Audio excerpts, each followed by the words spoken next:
All week, it sounds like Tom has been talking to you guys about raw copper, raw brass, and hollow patinas, or how to make it patina.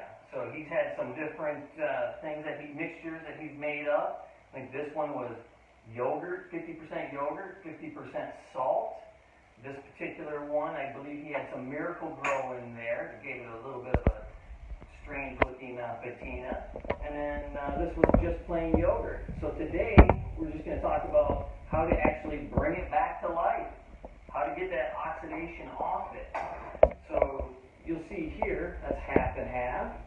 I just spent probably about 4 minutes each on these fixtures right here.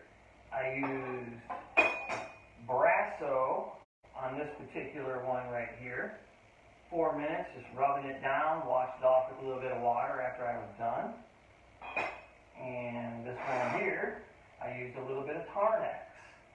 So there's a lot of chemicals out there, there's a lot of different products. You can go on websites and there's all different kinds of chemicals that you can get to clean off copper. So this is just a couple of them that we use around our warehouse here.